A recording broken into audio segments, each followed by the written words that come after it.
Hello my friends, are you well? Are you doing alright? I hope you're very good. And today I'm bringing you another English idiomatic expression to learn, to memorize, to repeat and to use in your daily conversations, because it's all about practice, practice and practice above everything else basically. You have to have a strict routine whereby you practice your spoken English on a daily basis, a few times a day preferably. That's what I do, and that's what I warmly suggest you to do as well if you're anything serious about your spoken English improvement, right? Anyhow, let's get down to business and look at today's idiomatic expression, which is actually a phrasal verb, carry out. And it's quite a simple phrasal verb consisting of two verbs. Basically the main word is carry and out is the auxiliary part, right? And to carry out means to basically to make something happen, that would be the simplest explanation. Basically you have to carry out my instructions. Basically I'm giving you some sort of an assignment if you're my subordinate at work, which means I'm your manager or supervisor and you're the common employee, right? I'm giving you certain instructions and you have to carry them out to the letter, which means you have to do exactly what you're told. And you're not to question me, you're not to question my orders because I know what I'm doing, because I'm a supervisor or I'm a manager or a team leader or whatever.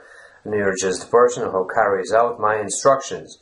Of course, I'm not like that in real life. In real life, I'm very cooperative, helpful, and I would always listen to people's suggestions. And there would be always constant feedback, even if there was a subordinate to me in my work, which is unfortunately not the case. I'm not a supervisor. There's nobody below me, which doesn't concern me at all. I don't have any ambitions. I don't have some sort of a complex of superiority. I don't have to prove myself to anyone, and I wouldn't relish subduing you. I just made a mistake, sorry, but mistakes are fine.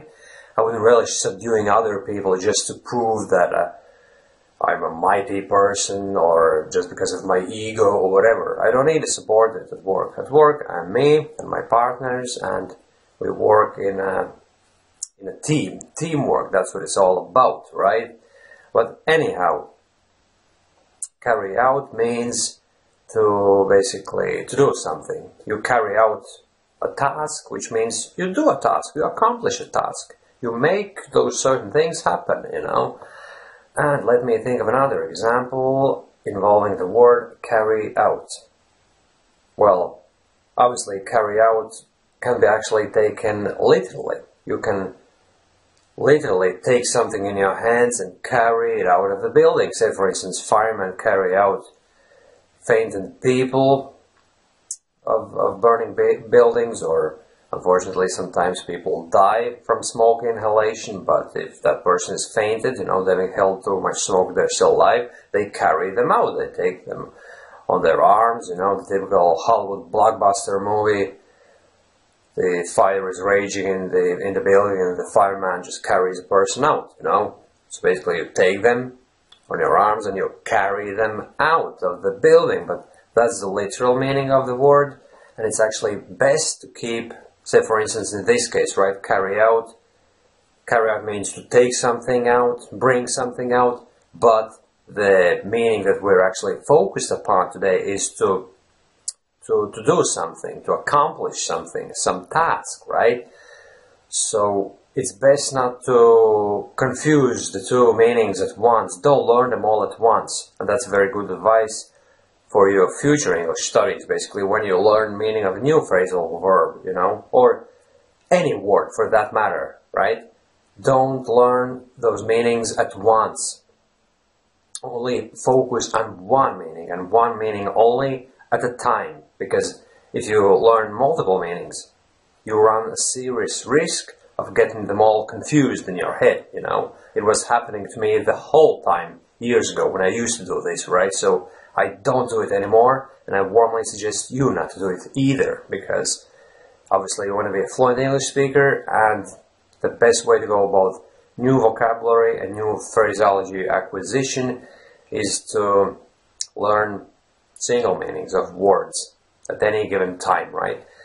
So basically today's meaning, today's word, today's phrasal verb was carry out, and it means to make something happen, you know, to bring to fruition, which is another idiomatic expression which means obviously to make something happen. You know, fruition, I'm not really sure of the origin of that word. Fruit, maybe it's got something to do with fruit, you know, when a fruit becomes ripe, when a fruit is ready to be plucked off a tree and eaten, it means that the fruit is ready. So fruition, when something is ready, and bring to fruition means to make something happen, bring something to completion, basically. And to carry out is the same thing, basically. If you carry out something, if you carry out a task, you make it happen. You basically go from the place where the task is not unfinished to a place where the task is accomplished, finished, finalized, and ready to be signed off. And you can tell your supervisor, listen, Mark, this is just a fictitious name, Mark or John, whatever his name is, Jim. Listen, Jim, the task is accomplished. I carried it out according to your instructions. Precisely, I stuck to the letter as you told me to do. And please, don't be mean this time and don't be telling me that I didn't abide by your recommendations and didn't carry out this task precisely as you wished, because I did.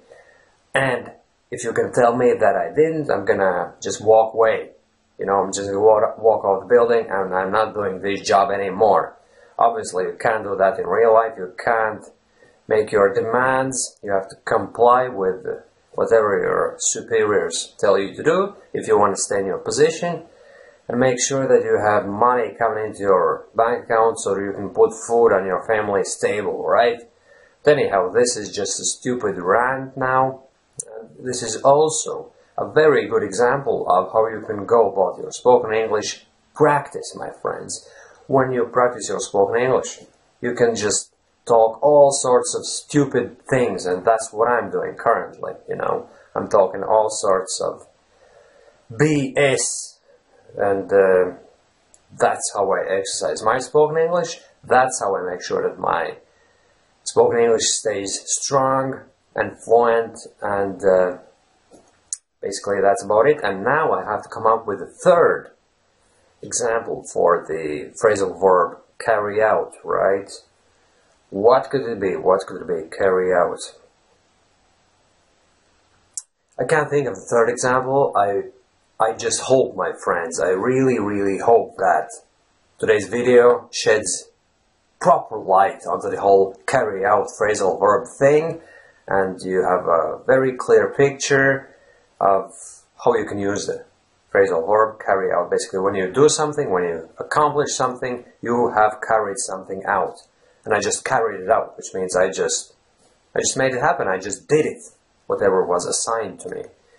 And the funny thing is, my friend, that whenever I finish these videos, right after the video, I think of a bunch of examples and even better sentences of how I would have used this or that particular sample idiomatic expression, right?